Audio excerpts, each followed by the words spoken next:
Over the past couple of weeks, I have been doing a little bit of landscaping around the house because it has been raining a lot. I don't know if you noticed this, but talking about all the leaves. Anybody have a raining of leaves at their house? No one told me about this problem when I moved to Florida. I was told there's not much rain, except a little bit in the summertime. I have found out I'd rather have the water than the leaves.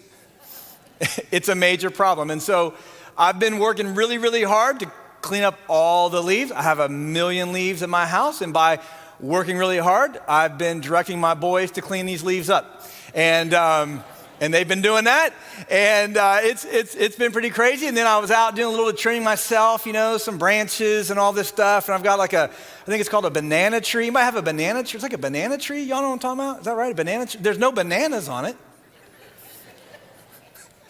I don't understand this place. So I've been trimming and all that. And you know what? Everything I'm trimming and my boys are raking, you know what all of it has in common? Everything that we're collecting and putting in that landscape trash bin thing, it's all incredibly dry and brittle and brown.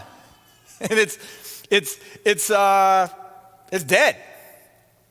Like all the trimming I'm doing, of course I'm trimming that which is brown and it's fallen and it's brittle and it's dry, and the leaves are the same way, dry. And when we do a little bit of cleanup this time of year, we're looking for the things that are dry, dried up, dried out, brittle, dead, because dryness is an indication of death.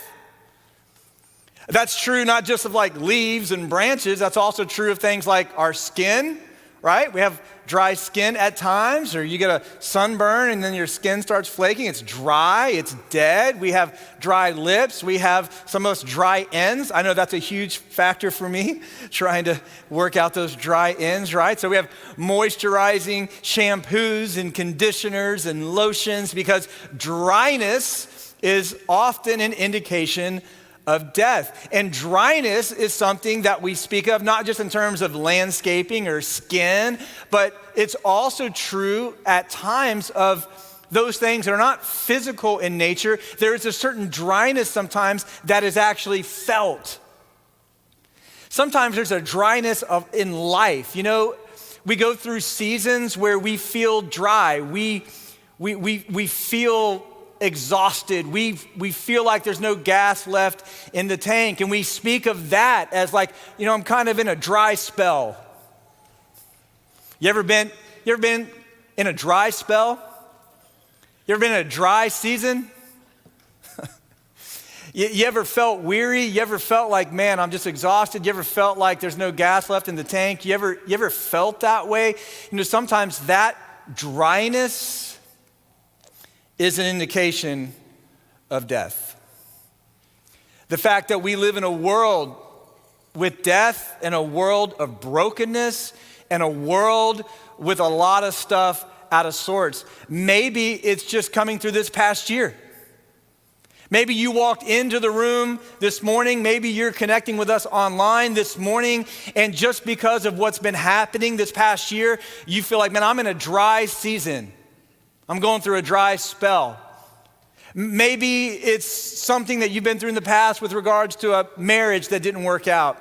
Maybe there's issues with a child. Maybe it's a financial burden. Maybe it's a career change. Maybe it's an addiction issue. Maybe it's something with anxiety or depression. But maybe you walked into the room today, or maybe you've been through something like that in the past where you say, you know what, yeah, I've been through that dryness. I know what that feels like. I've been through that fatigue, that exhaustion. And it's a reminder to us that we live in a world with death. We live in a world with brokenness. We live in a world that isn't quite right.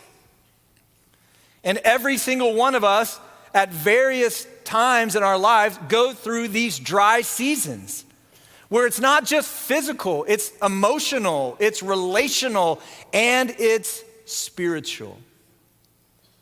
And actually, if you look back in human history, there's There's a phenomenal example of this kind of dryness, this kind of fatigue, this kind of weariness. It actually goes back to Israel's history, one of these examples. And it's a time in Israel's history, yes, that Israel, God's chosen people, the nation that God chose to reveal his glory to and through. Yes, that Israel went through a horrendous season of dryness, of brokenness, of bitterness, because they had strayed from their relationship with God. Not all dryness, by the way, is related to that kind of drifting from God. Sometimes we go through seasons of dryness and brokenness through no fault of our own. Sometimes it's the result of just the weariness of life. But you know what? Sometimes it's because of our own drifting. And that was the case with Israel. Israel drifted from God. Now listen, this is the nation that was like the most blessed nation in the world. God had worked in them and through them in some incredible ways. I mean, you can look back and see miraculously how God was at work through this incredible people, but yet they perpetually rejected the good work of God. I know it seems amazing to us, but by the way, we do the same thing. I mean, we take the blessings of God for granted. We all stumble back and fall back into the unhealthy, broken routines and tendencies that we have. So listen, it's easy to look back on Israel and be like, what in the world were they thinking? And sometimes I have to look in the mirror and be like, what in the world were you thinking? You know, we're all kind of in that routine at times, but Israel was there as a nation. And so here's what happened. God sent them through a period of captivity, where literally, check this out, the Babylonian Empire conquered them. There were multiple invasions, and then ultimately in 586 BC, Jerusalem fell. The temple destroyed. Yes, the temple that was Solomon's temple with all of its glory and magnificence completely crushed. Now listen, when I say Israel fell, when Jerusalem fell, the temple destroyed, I'm not talking about some year of quarantine. I'm talking about families were ripped apart, relocated in places that they had never been to before. People killed. I'm talking about places of worship annihilated. I'm talking about a complete scattering. I'm talking about complete conquering, complete domination. The Babylonians came in and they took the Israelites and they scattered them throughout the Babylonian Empire. They were gone. They had homes, no more. They had a place to call their own, no more. They had a place to worship, no more. Gone. They lost everything. And it's safe to say that they were going through a season of dryness, weariness, brokenness. But in that context, God gave them a word of hope, because you know what? Our God is a God of hope. And our God is a God who is faithful to his people, even when his people are not faithful to him. And so here's what God did. God raised up a man named Ezekiel, and he gave Ezekiel a vision of what would happen in the future so as to give Israel hope in the midst of their brokenness. And here's what happened. Let me show you this vision. Ezekiel says, the Lord took hold of me, and I was carried away by the Spirit of the Lord to a valley filled with bones. And he led me around among the bones that covered the valley floor, and they were scattered everywhere across the ground. And this is very emphatic in the original language, and they were very, very dry. Completely dried out. Now, the first thing God did for Ezekiel was show him how bad the situation was. You know, sometimes we need to be reminded about the trouble we're in. That's why as parents, sometimes we ask our children, do you realize what you've done? And so God takes Ezekiel first and foremost to this valley, and it's just bone after bone after bone after bone, fragments scattered all throughout this valley, and they are bitterly, bitterly dried out. And in Israel's case, that dryness was there because of disobedience. Do you realize that disobedience in your relationship with God creates distance, and that distance creates dryness? Anytime you go through a season of dryness in your life, that's the result of your disobedience. Guess what? There's going to be distance between you and God. That's where Israel was. They were disobedient to God. They worshiped other gods that weren't gods at all. They engaged in immorality and corruption, just like all the other pagan nations. They completely abandoned God and their faith in God. And so in this time of captivity, they were like a scattering of just dry bones. They lost hope. They were miserable. They were exhausted. Man, they were in a very, very bad place. You see, what they did was they leaned into their religion without leaning into a relationship. And therefore, as they're sent into exile and scattered and ruined, they just found themselves like a bunch of dry, dead bones on a valley floor. And they continued even then to look at sources for fulfillment and joy that would actually never satisfy them. Does that sound familiar? And so God raised up Ezekiel and he said, my people are like these scattered bones, dry, destitute. Their disobedience has created a distance, and that distance has caused a dryness. You see, when it comes to our relationship with God, or for that matter, our relationship to others, there's always a cause and effect dynamic. Think about it. In every relationship, there's a cause and effect dynamic. Let me give you an example. My wife and I have been married over 20 years. I asked her in preparation for this message, I said, hey, honey, can you think of a time early in our marriage when I said or did something that created some distance between us? She said, how much time you got?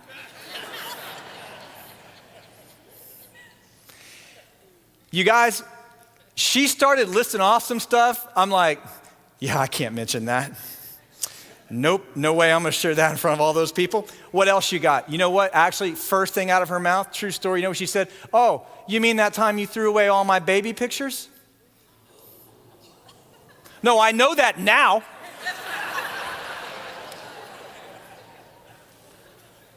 We were getting ready to move. I was going through the garage. I was sorting out stuff. I looked through every box. We make the move. All of her baby pictures, all of her early childhood pictures, and our wedding album. Poof, gone. I know that now, people. Where were you 10 years ago? I didn't throw them away. Did I fail to mark a box? Maybe, maybe not. Am I still in trouble over that? Yes. When we moved and she realized that every single one of her baby pictures and our wedding album gone, there was a little distance between us for a while. Anybody ever been there? You ever had distance in a relationship? I have. There's a cause and effect dynamic to every relationship. Something bad is said or done, distance. Something good, meaningful, loving, gracious, proximity. And it's no different, listen to me, in our relationship with God. It's no different in your relationship with God.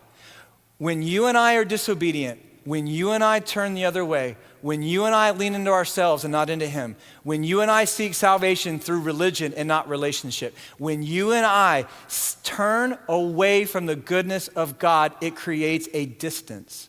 That distance leads to dryness.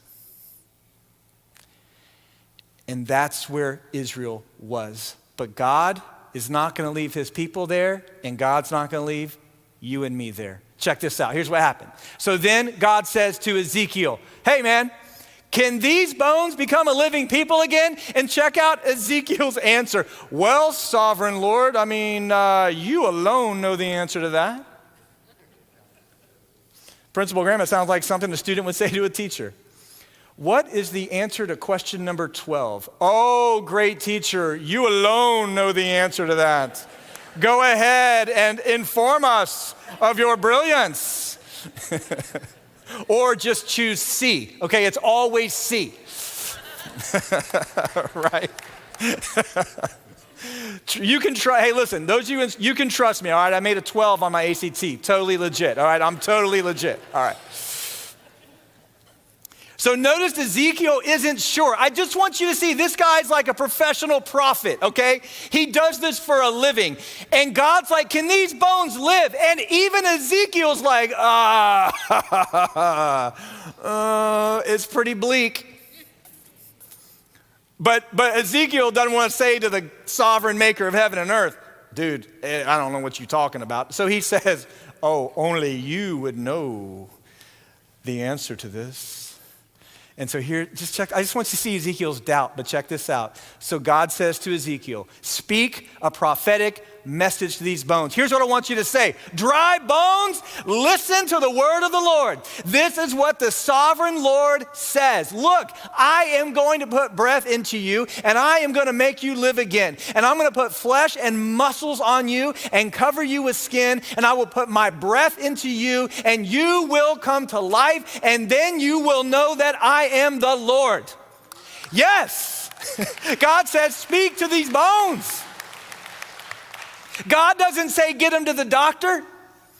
God doesn't say, like, get them to church, put a little religion on them. No, God says they need something a little more profound than your religion. They need more than a medical doctor. They need my word and my spirit. They need only what I can give them. And so Ezekiel says this, check this out. So I spoke this message just as he told me. And suddenly as I spoke, there was a rattling noise all across that valley. And the bones of each body came together and they attached themselves as complete skeletons. And then as I watched, the muscles and flesh formed over the bones and then the skin formed to cover their bodies. But there was still no breath in them. You know, you can have an intact skeleton and veins and muscle and skin. But if you don't have breath, you're not alive. You can have a body. It's not alive. You say, I'm not sure about that. Huh? Go back to when God created Adam and Eve. What happened? They were intact people, not alive, until God breathed the breath of life into Adam.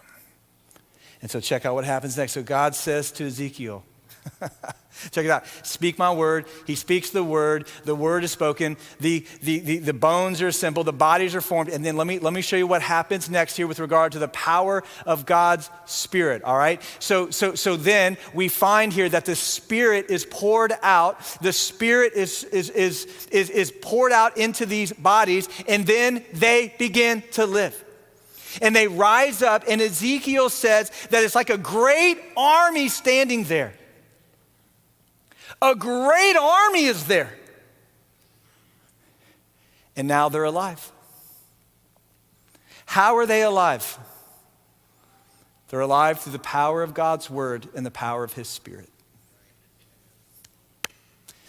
Now listen, this is a reminder to us that your greatest need and my greatest need is the life-giving power of God's word and God's Spirit. That's our greatest need, yes. That's our greatest need. May I say it this way? Your greatest need is not physical. Your greatest need is not relational. Your greatest need is not emotional. Your greatest need is spiritual. And you may have walked into this room today, you may be tuning in online today, and you woke up this morning, you walked into this room this morning, you tuned in this morning thinking that your greatest need is something financial, that your greatest need is something relational, that your greatest need is something circumstantial. You came today, you connected today thinking that your greatest need to get out of this season of dryness, this season of bitterness, this season of brokenness is something other than spiritual. And I'm here to tell you your greatest need is spiritual, because your greatest need and my greatest need is the need for God's presence and God's Spirit. That's our greatest need, the need for life. And And God gives his people life. What he's saying to Ezekiel is that I will give you life. I will give you breath. I will give you vitality. Even in this season of scattering, even in this season of brokenness, I will speak, I will pour out my spirit, and I will give you life. And ultimately, this is pointing us forward to a time when God would do that for all of us. Because what did he do? He sent his son into the world, Jesus of Nazareth, who lived in human history, verified by thousands of people, performing one miracle after the other. And eventually this Jesus went to a Roman cross and he died. But he didn't die as an ordinary man. He died as a sinless man. He died as one who was sacrificing himself in our place for our sin. And when Jesus was tormented on that cross, when he suffered on that cross, listen to me, it was the wrath of God ultimately poured out on him. Jesus was put at a distance from God.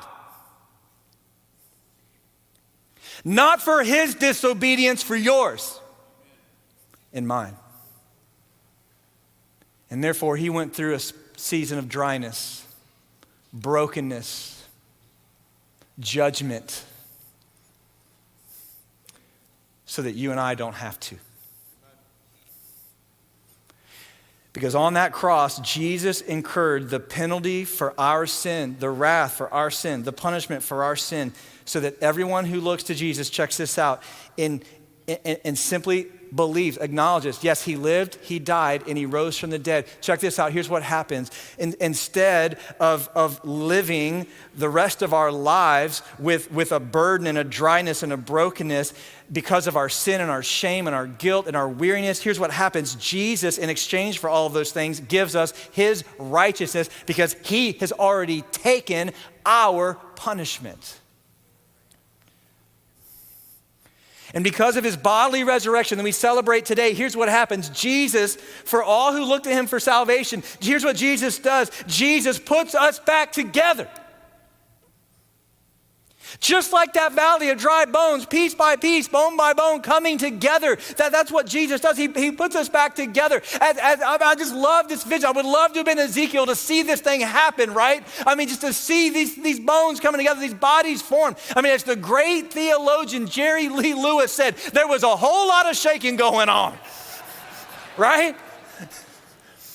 And bone by bone, they come together, and then it's wrapped in flesh and muscle and skin, and then the breath of life comes, and then there was a great army, and here's what Jesus does for all of us who believe. He puts us together. He restores. He heals. He forgives. And then he pours out his Spirit at the moment of our salvation so that we can live not just now, forever. Forever. Forever.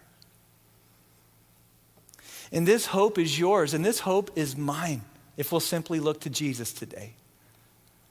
You don't have to go through this season of dryness alone. You don't have to go through any season of dryness alone. Jesus is the cure. He's paid for your sin, your shame, your guilt, your sorrow.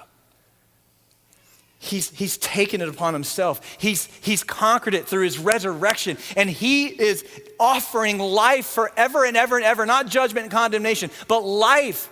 That's the cure that you and I so desperately need. And so today I want to encourage you to look to Jesus for life. To not turn away from him any longer. Don't persist in this season of dryness and brokenness. Just look to Jesus today and he will give you life. You know what Jesus said? He said, I am living water. I give living water. So that you don't have to go through life thirsty. You know what the Proverbs teach? Let me give you Proverbs 25:25. I love this. Check this out. I love this. Good news from far away is like cold water to the thirsty. Jesus is our good news. He is like that cold water that quenches our deepest thirst. And I'm telling you, you don't have to live in dryness. You don't have to live in brokenness. You don't have to live in despair and frustration and exhaustion. Jesus today, if you'll ask him to save you, will pour into you his Spirit and he will give you life that will literally quench every thirst.